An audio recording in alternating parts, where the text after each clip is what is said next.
राधे राधे आप सभी को। स्वागत है आप सभी का कान्हा क्लासेज में। हम लोग इससे पहले भारतेंदु युग देख लिए अच्छे से। तो भारतेंदु युग जो नाम पड़ा था वो भारतेंदु हरिश्चंद्र के नाम पे पड़ा है। और उसमें कौन कौन से कवि थे, तो सबसे पहले तो भारतेंदु हरिश्चंद्र ही थे जिनका जन्म 1850 में हुआ। उसके बाद आते हैं प्रेमघन, इनका जन्म हुआ 1855 में। उसके बाद प्रताप नारायण मिश्र आते हैं 56 में। उसके बाद ठाकुर जगमोहन सिंह 57 में है। उसके बाद 58 में कौन है, अंबिका दत्त व्यास हैं। और एक राधा कृष्णदास हैं, उनका जन्म हुआ 1865 में। तो हम लोग इन कवियों को देख लिए थे, जो भारतेंदु मंडल के कवि थे। तो भारतेंदु हम लोग का समाप्त हो गया था। अब हम लोग को देखना है द्विवेदी युग। तो जैसे भारतेंदु हरिश्चंद्र के नाम पे भारतेंदु युग पड़ा, वैसे ही द्विवेदी युग जो है ये भी नाम जो पड़ा है आचार्य महावीर प्रसाद द्विवेदी के नाम पे पड़ा है। ये भी प्रश्न पूछता है कि जो द्विवेदी युग नाम है ये किसके नाम पे पड़ा, तो आचार्य महावीर प्रसाद द्विवेदी के नाम पे पड़ा है। डॉक्टर नगेंद्र ने द्विवेदी काल को जागरण सुधार काल नाम से अभिहित किया और इसकी समयावधि 1900 से 1918 ईस्वी तक माना। तो डॉक्टर नगेंद्र इसको जागरण सुधार काल कहे हैं। ये पूछा जाता है कि जागरण सुधार काल किसको कहा जाता है, तो द्विवेदी को कहा जाता है। और किसने कहा, तो डॉक्टर नगेंद्र ने कहा है। और इसका समय जो है 1900 से 1918 ईस्वी तक है। ये सरस्वती का प्रकाशन जब शुरू होता है तभी से ही द्विवेदी युग शुरू हो जाता है। अब देखिए, आचार्य रामचंद्र शुक्ल ने द्विवेदी युग को नई धारा द्वितीय उत्थान के अंतर्गत रखा है तथा समयावधि सन 1893 से 1918 ईस्वी तक माना है। तो हम लोग देखें कि भारतेंदु युग को आचार्य रामचंद्र शुक्ल क्या कहे थे, प्रथम उत्थान कहे थे। और उसका समय माने थे 1925 विक्रमी से 1950 तक, विक्रम तक। और द्वितीय उत्थान जो है इसका समय माने हैं 1950 से 1975 तक। तो जब 1950 में से 57 घटाएंगे तो 1893 आ जाएगा और 1918 चला जाएगा। ठीक, तो 1893 से 1918 ईस्वी में दिया है। तो ये भी ध्यान रखना है कि द्वितीय उत्थान जो है द्विवेदी को ही आचार्य रामचंद्र शुक्ल कहे हैं। अब यहाँ पे देखना है द्विवेदी मंडल के कवि कौन थे। जैसे हम लोग भारतेंदु मंडल पढ़े वैसे द्विवेदी मंडल है। तो कालक्रम अनुसार कवि विवरण यहाँ पे दिया है। तो सबसे सबसे पहले कालक्रम के अनुसार श्रीधर पाठक आते हैं 1859 और मृत्यु 1928 ईस्वी में। खड़ी बोली के प्रथम स्वच्छंदतावादी कवि हैं। तो ये प्रश्न बनता है कि खड़ी बोली के प्रथम स्वच्छंदतावादी कवि, ऐसे पूछेगा कि खड़ी बोली का प्रथम कवि पूछेगा तो अमीर खुसरो को बताया जाएगा। तो और पूछेगा कि खड़ी बोली का प्रथम महाकाव्य कौन है, तो प्रिय प्रवास है। और पूछेगा कि खड़ी बोली के आधुनिक युग में पूछेगा कि खड़ी बोली के कौन प्रथम कवि हैं, तो इन्हीं को बताया जाएगा, श्रीधर पाठक को ही। खड़ी बोली के प्रथम स्वच्छंदतावादी कवि हैं श्रीधर पाठक। ये ब्रजभाषा में मौलिक काव्य कश्मीर सुषमा की रचना सन 1904 ईस्वी में की। तो इन्होंने जो है कि कश्मीर सुषमा नाम से रचना की है। ये महत्वपूर्ण है, पूछता है कि कश्मीर सुषमा किसकी रचना है, तो श्रीधर पाठक की रचना है। अब देखिए इनकी कौन कौन सी रचना है, अनुवाद किए हैं ये ज़्यादा। तो श्रीधर पाठक द्वारा अनुदित काव्य ग्रंथ निम्नांकित हैं। तो अनुदित रचना यहाँ पे दिया है, अनुवाद वर्ष दिया है, मूल रचना यहाँ पे दिया है, मूल रचनाकार कौन है, अनुदित भाषा कौन सी है। तो गडेरिए और दार्शनिक नाम से ये अनुवाद किए हैं। तो मूल रचना का नाम है शेफर्ड एंड फिलासफर, तो उसी को हिंदी में कर दिया है। और इसके रचनाकार ग्रे हैं, मूल रचनाकार दिया है। यहाँ पे भाषा नहीं दिया है कि कौन सी भाषा है। अब देखिए एकांतवासी योगी, ये बहुत महत्वपूर्ण इनकी रचना है। ऐसे भी प्रश्न बन सकता है कि जो श्रीधर पाठक की रचना है एकांतवासी योगी, तो वो क्या है, अनुवाद है कि मौलिक ग्रंथ है। तो ये याद रखना है कि ये क्या है, अनुदित रचना है एकांतवासी योगी। और ये मूल रचना जो है हर्मिट है, इस नाम से रचना है, हर्मिट नाम से। और ये इसके रचनाकार कौन है, गोल्ड स्मिथ हैं। और ये खड़ी बोली में है। ये पूछता है कि एकांतवासी योगी किस भाषा में है, तो खड़ी बोली में है। ठीक, तो इसको याद रखना है कि खड़ी बोली में है। अब देखिए उज्जड़ ग्राम है। तो उज्जड़ ग्राम जो है ये डिजर्टेड विलेज नाम से एक रचना है गोल्ड स्मिथ की, उसका अनुवाद ये किए हैं और ये ब्रज भाषा में है। श्रांत पथिक है, तो ये ट्रैवलर नाम से रचना है, ये भी गोल्ड स्मिथ की है, ये खड़ी बोली में है। और ऋतुसंहार है, ये तो ऋतुसंहार कालिदास की है, इसको ब्रज में किए हैं। तो इसमें ध्यान देना है दो चीज़, कि एक एकांतवासी योगी है ये खड़ी बोली में है, और श्रांत पथिक है ये खड़ी बोली में है।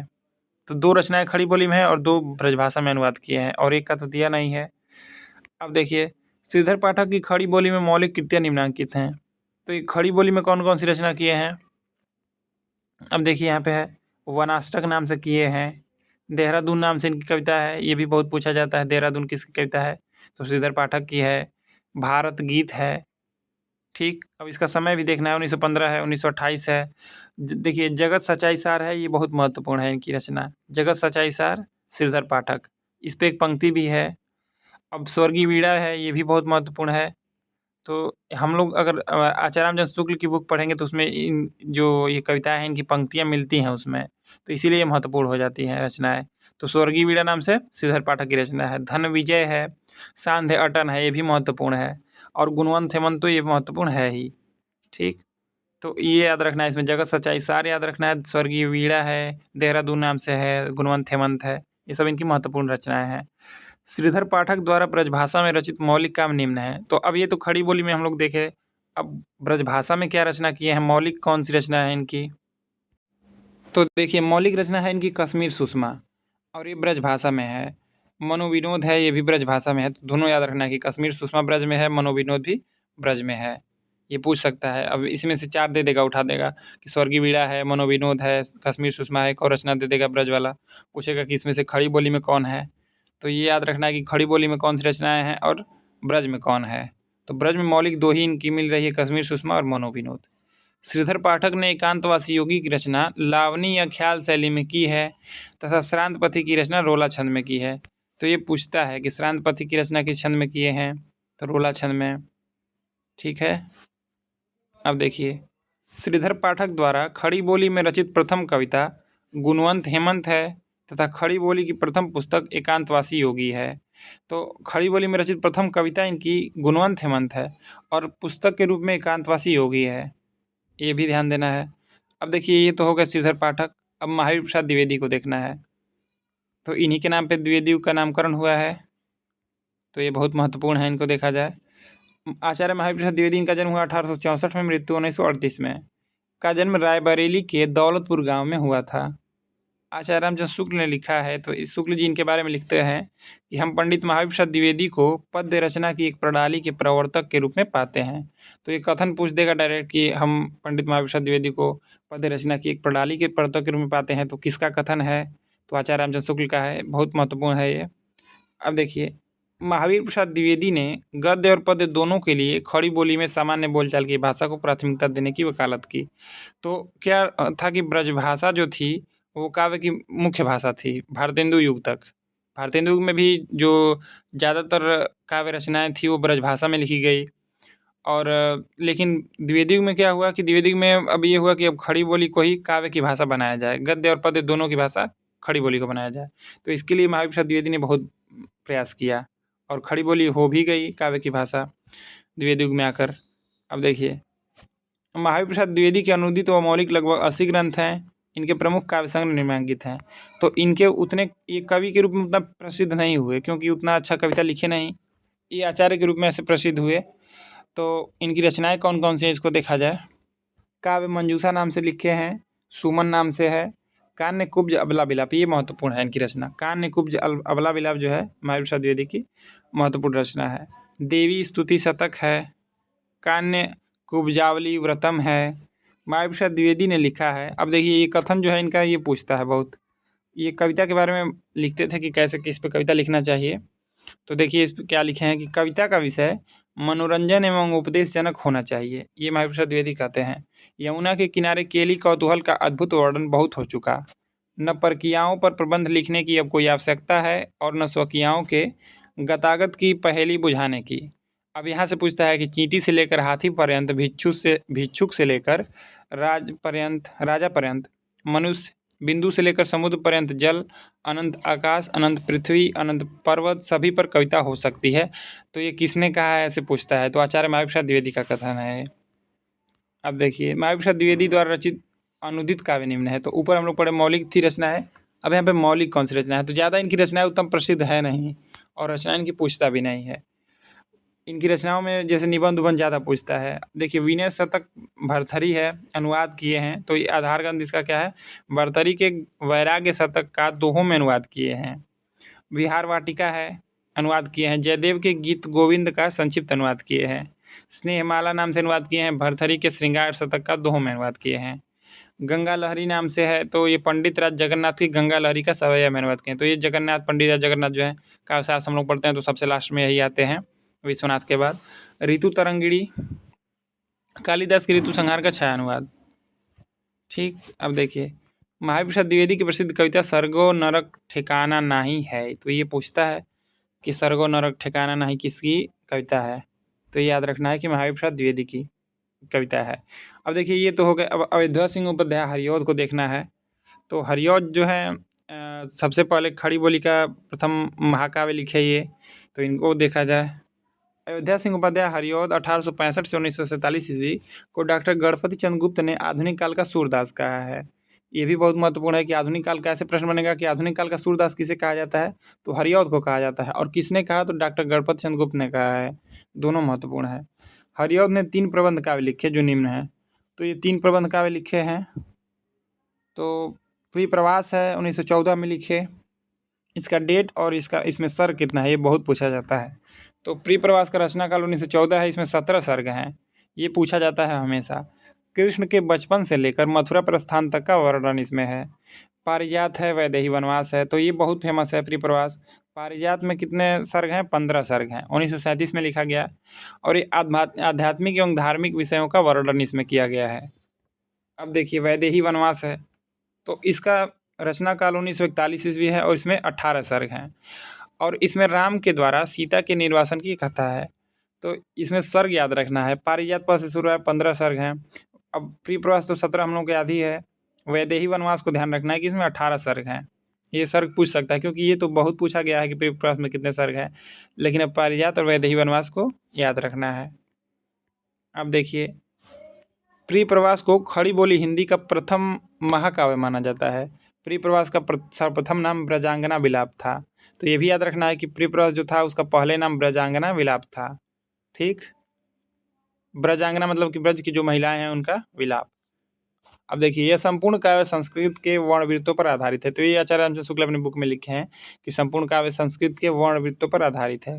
तो ये भी महत्वपूर्ण है। अब हरिऔध के अन्य प्रमुख काव्य ग्रंथ हैं।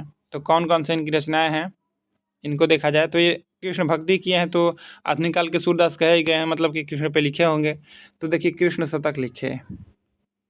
उसके बाद 1882 में है रसिक रहस्य नाम से लिखे हैं। तो 1899 में है प्रेमाम वारिद है। तो ये 1900 ईस्वी में लिखे हैं। प्रेम प्रपंच है 1900 ईस्वी में ये भी है। प्रेमाम्बु प्रश्रवण है, तो ये भी 1901 में है। प्रेमाम्बु प्रवाह, तो देखिए प्रेमाम्बु कई में आ गया। प्रेमाम्बु वारिद हो गया, ये इसमें आ गया, इसमें भी आ गया। तो प्रेमाम्बु ध्यान रखना है कि इसमें आ रहा है। चोखे चौपदे, ये महत्वपूर्ण है। चोखे चौपदे 1932 में। चुभते चौपदे ये भी 1924 में है। अब देखिए पद्म प्रसून, ये भी महत्वपूर्ण है। बोलचाल नाम से लिखे हैं। ठीक, 1928 ईस्वी में। रस कलश है, ये भी इनका बहुत महत्वपूर्ण ग्रंथ है। रस कलश। फूल पत्ते नाम से लिखे हैं 1935 में। कल्पलता, ये इस नाम से लिखे हैं। इस नाम से निबंध भी है आचार्य हजारी प्रसाद द्विवेदी का। अब देखिए ग्राम गीत नाम से 1938 में। हरिऔध सत्सई नाम से लिखे हैं और मर्मस्पर्श नाम से लिखे हैं। तो इसमें कुछ ही महत्वपूर्ण है, जैसे चोखे चौपदे, चुभते चौपदे हो गया और पद्म प्रसून हो गया, बोलचाल, रस कलश, ये सब महत्वपूर्ण इनकी रचनाएं हैं। अब देखिए हरिऔध द्वारा ब्रजभाषा में रचित रस कलश 1931 एक रीति ग्रंथ है। ये भी महत्वपूर्ण है कि रस कलश जो है एक रीति ग्रंथ है। अब देखिए हरिऔध कृत चुभते चौपदे, चोखे चौपदे और बोलचाल मुहावरेदार भाषा में लिखा गया है। तो चोखे चौपदे, बोलचाल और चुभते चौपदे ये मुहावरेदार भाषा में लिखे हैं। हरिऔध को कवि सम्राट तथा प्रिय प्रवास पर इन्हें मंगला प्रसाद पारितोषिक प्रदान किया गया था। तो ये देखिए बहुत महत्वपूर्ण है। कथा सम्राट किसे कहा जाता है, प्रेमचंद को कहा जाता है। कवि सम्राट किसे कहा जाता है, हरिऔध को कहा जाता है। ठीक, तो ये सम्राट याद रखना है। 2 लोग हैं, और भी होंगे 1-2 लोग, याद नहीं आ रहा है। लेकिन कवि सम्राट हरिऔध को कहा जाता है, कथा सम्राट इनको कहा जाता है प्रेमचंद को। ठीक है, और गज़ल सम्राट एक हैं, दुष्यंत कुमार को कहा जाता है। तो ऐसे ही हैं। अब देखिए ये तो हो गए हरिऔध। रामचरित उपाध्याय 1872 से 1938 ईस्वी द्विवेदी के प्रमुख सूक्तिकार के रूप में प्रसिद्ध हैं। तो ऐसे प्रश्न बन सकता है कि द्विवेदी के प्रमुख सूक्तिकार के रूप में प्रसिद्ध हैं, तो रामचरित उपाध्याय, इनको याद रखना है कि रामचरित उपाध्याय हैं। रामचरित उपाध्याय के प्रमुख काव्य निम्नांकित हैं। तो रामचरित चिंतामणि है, तो इसमें नाम इनका आ ही जा रहा है रामचरित। ये प्रबंध काव्य 1920 ईस्वी में लिखे हैं। राष्ट्र भारती है, तो देखिए राष्ट्र भारती कौन लिखा है, रामचरित उपाध्याय। भारत भारती कौन लिखा है, मैथिली शरण गुप्त। तो ऐसी रचनाएं भी याद रखना है। अब देखिए देवदूत नाम से लिखे हैं रामचरित उपाध्याय। देहरादून नाम से कौन लिखा है, श्रीधर पाठक लिखे हैं। देव सभा है और बंदर सभा भारतेंदु हरिश्चंद्र की है। तो एक जैसी रचनाओं को भी याद रखना है, जैसे एक जैसी रचनाएं मिल रही हैं। विचित्र विवाह है, भारत भक्ति है, देवी द्रौपदी, ये महत्वपूर्ण है इनका। देवी द्रौपदी रामचरित उपाध्याय की रचना है, और सूक्ति मुक्तावली। अब देखिए इसके बाद आते हैं द्विवेदी युग के सबसे महत्वपूर्ण कवि जो है मैथिली शरण गुप्त। सबसे प्रमुख कवि यही है मैथिली शरण गुप्त। तो मैथिली शरण गुप्त का जन्म 1886 में हुआ। इनका जन्म काल एकदम महत्वपूर्ण है। 1884 में रामचंद्र शुक्ल का हुआ, 2 साल बाद इनका हुआ 1886 में, और मृत्यु 1964 ईस्वी में। को आधुनिक युग का तुलसी स्वीकार किया जाता है। तो देखिए द्विवेदी युग में एक लोग को सूरदास कह दिया गया आधुनिक युग का, और एक को आधुनिक युग का तुलसी कह दिया गया। तो एक लोग जो है कृष्ण की भक्ति किए तो सूर हो गए, और एक राम की भक्ति किए तो तुलसी हो गए। तो सूर कहा जाता है इनको अयोध्या सिंह उपाध्याय हरिऔध को, और मैथिली शरण गुप्त को आधुनिक युग का तुलसी कहा जाता है। अब इनके बारे में देखा जाए, मैथिली शरण गुप्त का संक्षिप्त जीवन वृत्त निम्नांकित है। तो इनका जन्म स्थान चिरगांव है, और इनके एक भाई भी थे सियाराम शरण गुप्त, ये भी पूछता है। तो इनका जन्म स्थान चिरगांव झांसी है। इनके पिता राम शरण दास हैं। गुरु का नाम महावीर प्रसाद द्विवेदी है, इनके गुरु जी थे, ये भी महत्वपूर्ण है। प्रथम कविता इनकी हेमंत नाम से है। और ऐसे पूछेगा गुणवंत हेमंत किसकी कविता है, तो श्रीधर पाठक। प्रथम काव्य संग्रह रंग में भंग इनका है। तो ये दोनों याद रखना है कि इनकी प्रथम कविता हेमंत है 1905 ईस्वी में, और प्रथम काव्य संग्रह रंग में भंग 1909 ईस्वी में है। अब इनकी रचनाएं देखा जाए, मैथिली शरण गुप्त द्वारा रचित प्रमुख काव्य ग्रंथ निम्नांकित हैं। तो इनकी रचनाएं तो सभी महत्वपूर्ण हैं, क्योंकि इनकी रचनाएं सभी पूछी जाती हैं। तो रंग में भंग है 1909 ईस्वी में, जयद्रथ वध है 10 में, किसान नाम से लिखे हैं 1917 में, विकट भट्ट नाम से 1929 में लिखे हैं, गुरुकुल नाम से 1929 में लिखे। साकेत देखिए बहुत महत्वपूर्ण है, 1931 में लिखे हैं। साकेत 1931 में लिखे हैं। इसमें पूछता है कि इसमें कितने सर्ग हैं, तो 12 सर्ग हैं। और ये बहुत महत्वपूर्ण है, क्योंकि ये उर्मिला पे लिखा गया है, इसीलिए महत्वपूर्ण हो जाता है। भारत भारती है 1912 में, तो ये भी 3 खंड में है, ये भी बहुत महत्वपूर्ण है। इसी को जब पढ़े थे महात्मा गांधी, तो इनको राष्ट्र कवि की उपाधि दिए भारत भारती पढ़ने के बाद ही। झंकार 1929 ईस्वी है। यशोधरा है 1932 ईस्वी। तो ये महात्मा बुद्ध की जो पत्नी थी यशोधरा, उन पे लिखे हैं यशोधरा। द्वापर नाम से लिखे 1936 में। जय भारत 1952 में। ये विष्णुप्रिया लिखे हैं, ठीक, 1957 में। सिद्धराज नाम से 1936 में। हिंदू नाम से लिखे हैं, वैतालिक नाम से लिखे हैं, और पंचवटी नाम से लिखे हैं। अब पंचवटी प्रसंग रहेगा, तो ये प्रश्न पूछा गया है टीजीटी में, कि पीजीटी में, हाँ टीजीटी में पूछा गया था शायद, कि पंचवटी जो है, पंचवटी प्रसंग किसकी रचना है, तो निराला की रचना है। और बस पंचवटी रहेगा तो ये मैथिली शरण गुप्त की रचना है। अब देखिए हिंदी साहित्य में रामचरितमानस के बाद राम काव्य का दूसरा स्तंभ मैथिली शरण गुप्त कृत साकेत है। ये भी बहुत महत्वपूर्ण है, ये पूछा गया है प्रश्न। मैथिली शरण गुप्त को साकेत रचना की मूल प्रेरणा सन 1908 ईस्वी में सरस्वती पत्रिका में महावीर प्रसाद द्विवेदी के लेख कवियों की उर्मिला विषयक उदासीनता से मिली। यह लेख महावीर प्रसाद द्विवेदी ने अपने छद्म नाम भुजंग भूषण भट्टाचार्य नाम से प्रकाशित कराया।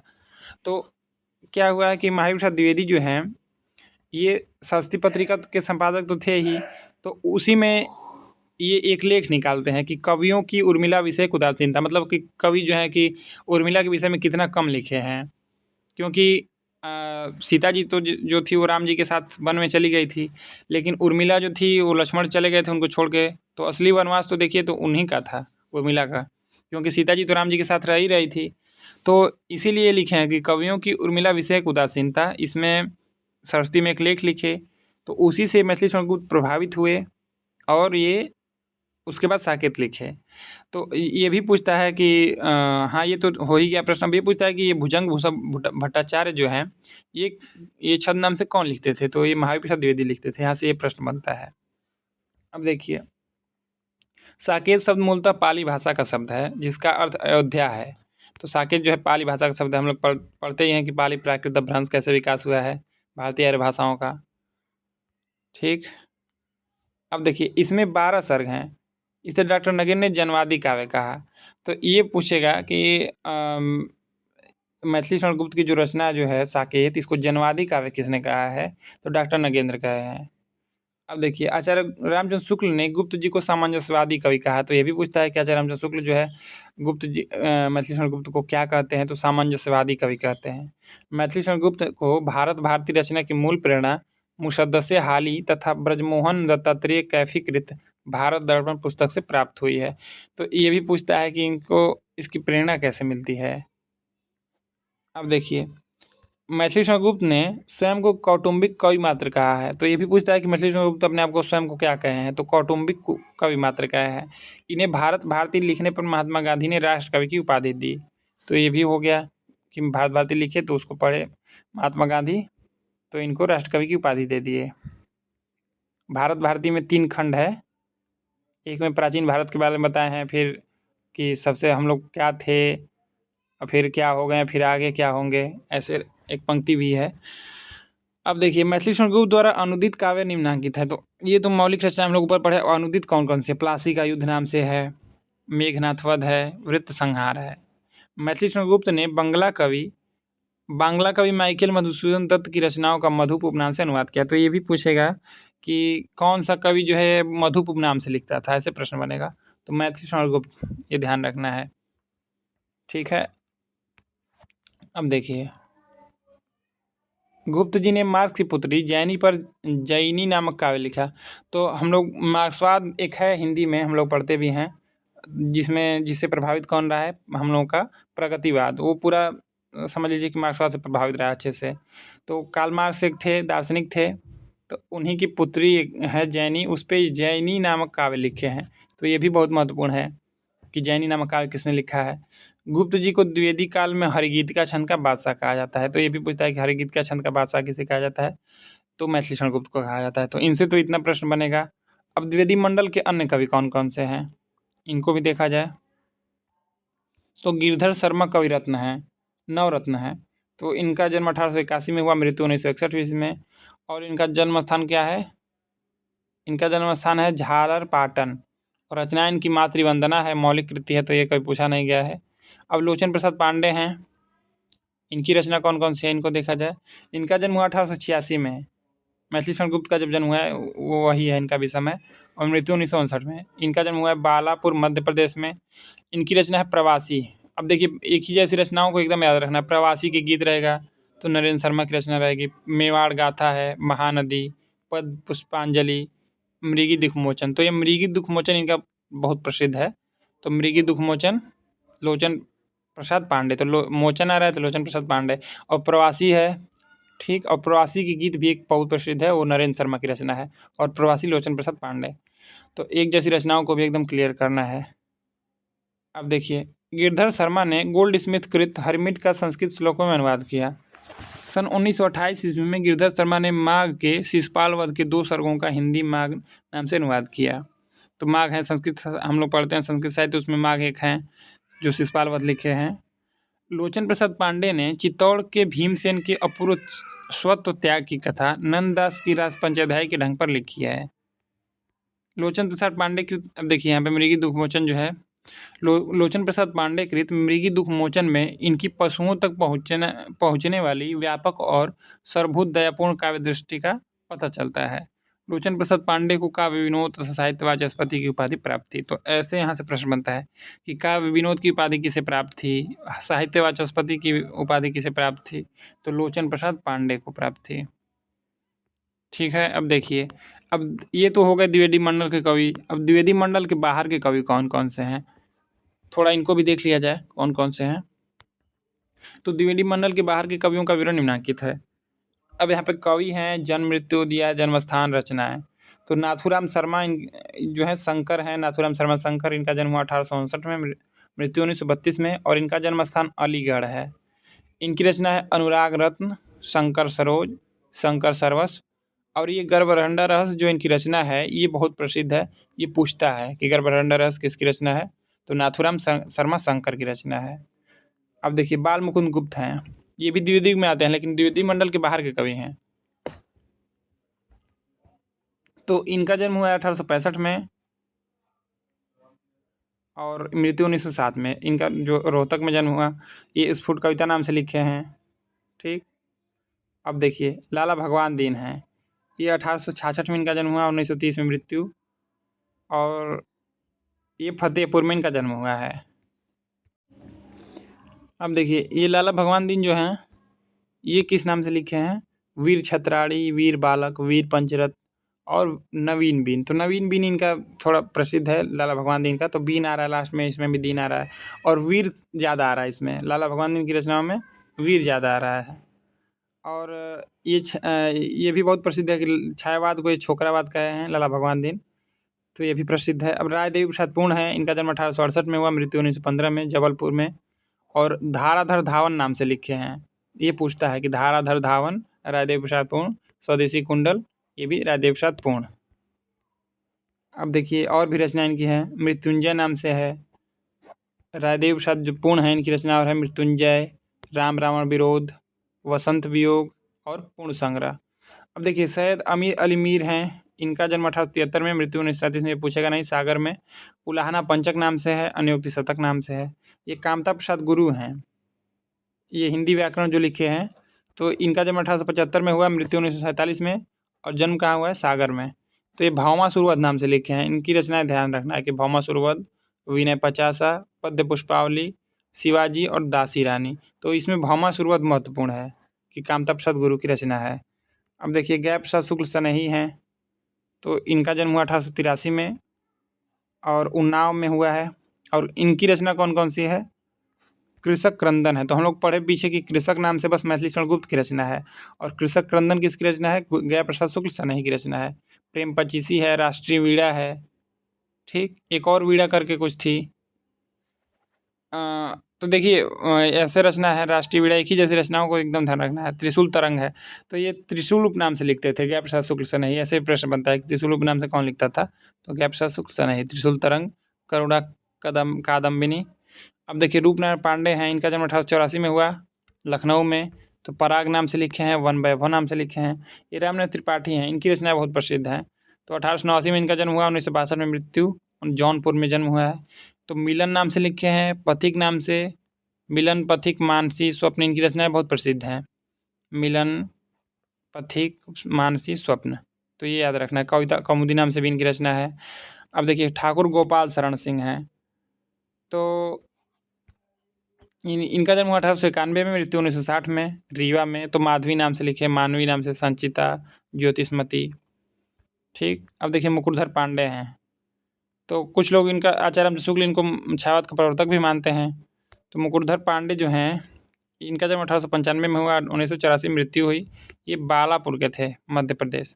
और इनकी रचना जैसे जयशंकर प्रसाद थोड़ी थोड़ी मिलती जुलती हैं। तो देखिए आंसू नाम से लिखे हैं, जयशंकर प्रसाद की भी रचना है आंसू, उद्गार, पूजा फूल, ये महत्वपूर्ण है, पूजा फूल, और कानन कुसुम। तो ये रचनाएं जो है मुकुरधर पांडे की जयशंकर प्रसाद थोड़ी मिलती जुलती हैं।